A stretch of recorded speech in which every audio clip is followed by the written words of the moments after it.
ये तो अटकलें तो समय समय पर लगाए ही जाते रहते हैं। जब और कुछ मुद्दा नहीं मिला तो आरएसएस को चित्र पर लाया जाता है, पिक्चर पर लाया जाता है, कहा जाता है कि आरएसएस और बीजेपी के बीच में तनाव नहीं है। देखो भाई, आरएसएस और बीजेपी एक वैचारिक परिवार के संबंध में जुड़े हुए दो संगठन हैं।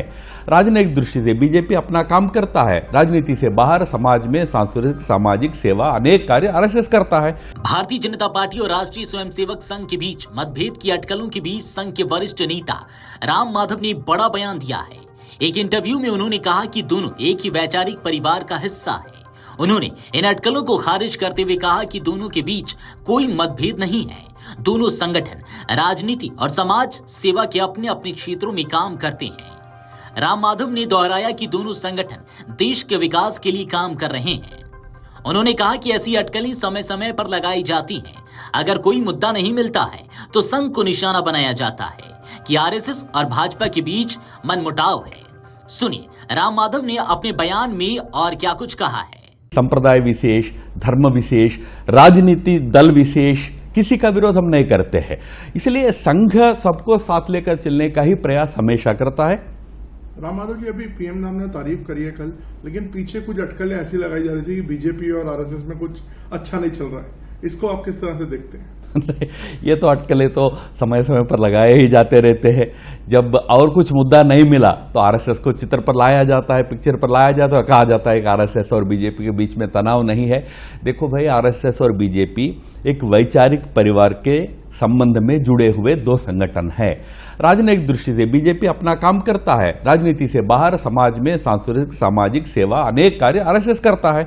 हम आपसी एक वैचारिक परिवार के नेता आपसी संबंध रखते हैं और उसमें किसी प्रकार का कभी उतार चढ़ाव तनाव कभी नहीं होता है। तो कोई मनमुटाव नहीं है? बिल्कुल नहीं है, बिल्कुल कोई मनमुटाव नहीं है। आरएसएस नेता ने अपने बयान में यह भी कहा कि संगठन में कांग्रेस सहित सभी प्रकार की विविध राजनीतिक विचारधारा के लोगों का स्वागत है। हालांकि वे राजनीतिक लाभ के लिए संघ की आलोचना कर रहे हैं। उन्होंने कहा कि प्रधानमंत्री के स्वतंत्रता दिवस के संबोधन की प्रशंसा की।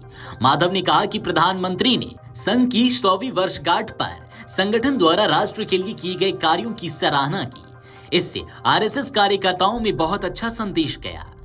कल माननीय प्रधानमंत्री जी 15 अगस्त के आजादी के दिवस के अवसर पर देश के संबोधन में आरएसएस के शताब्दी वर्ष का भी जिक्र करना और आरएसएस पिछले 100 साल से जिस प्रकार देशभक्ति भाव से, समर्पण भाव से और सेवा भाव से देश के लिए काम कर रहा है, उस काम का भी प्रशंसा करना और स्वयंसेवक सबके लिए प्रेरणादायी होंगे, यह बात कहना, यह हम सब आरएसएस के लोगों को तो बहुत प्रसन्नता इस बात को सुनकर हुई तो है ही, बट देश में करोड़ों ऐसे लोग हैं जो आरएसएस के शायद सदस्य नहीं है, बाहर से आरएसएस को देखते हैं, उसके कार्य की गहराई को समझते हैं। ऐसे करोड़ों देशवासियों को भी बहुत अच्छा लगा। एक बात याद रखना चाहिए, आरएसएस आज 100वें साल में प्रवेश कर रहा है। अक्टूबर माह में 100 साल से हर दिन बढ़ता हुआ संगठन आरएसएस है और कभी 100 साल में एक बार भी वो संगठन टूटा नहीं है और 100वें साल में भी उसका विकास ही हो रहा है, बढ़ ही रहा है। दुनिया में ऐसा कोई संगठन नहीं है। इसलिए प्रधानमंत्री ने उस बात की भी जिक्र की है कि दुनिया का सबसे बड़ा एनजीओ वॉलंटरी ऑर्गेनाइजेशन है, इसका भी जिक्र की है। उससे तो देश के करोड़ों लोगों के मन को बहुत प्रसन्नता जरूर हुई है। मैं जानता हूं कुछ लोगों को अच्छा नहीं लगा है। कुछ लोगों को अच्छा नहीं लगा नहीं, देखिए, कुछ लोग राजनीतिक कारणों से हमेशा आरएसएस का विरोध करते रहे।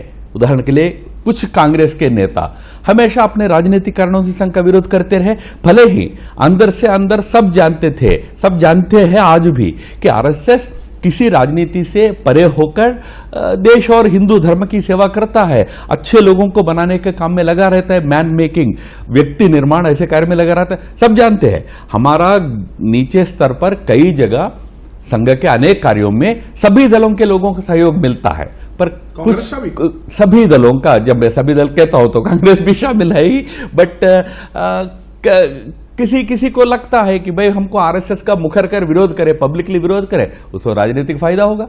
हमारे देश की एकता, अखंडता और सार्वभौमिकता, यूनिटी, इंटीग्रिटी एंड सॉवरेनिटी, इसके खिलाफ जो लोग या जो संगठन काम करते हैं उनका हम विरोध करते हैं। किसी संप्रदाय विशेष, धर्म विशेष, राजनीति दल विशेष किसी का विरोध हम नहीं करते हैं। इसलिए संघ सबको साथ लेकर चलने का ही प्रयास हमेशा करता है। बता दें कि राम माधव का यह बयान ऐसे समय में आया है जब विपक्षी दल ने प्रधानमंत्री मोदी पर स्वतंत्रता दिवस के संबोधन में आरएसएस की प्रशंसा करने को लेकर निशाना साधा है। कांग्रेस नेताओं ने इस संगठन के जिक्र को संविधान और तिरंगे का अपमान बताया है। Video desk amarujala.com। अगर आप ये वीडियो YouTube पर देख रहे हैं तो हमारे चैनल को सब्सक्राइब कर बेल आइकन दबाएं और Facebook पर देख रहे हैं तो हमारे पेज को लाइक करें।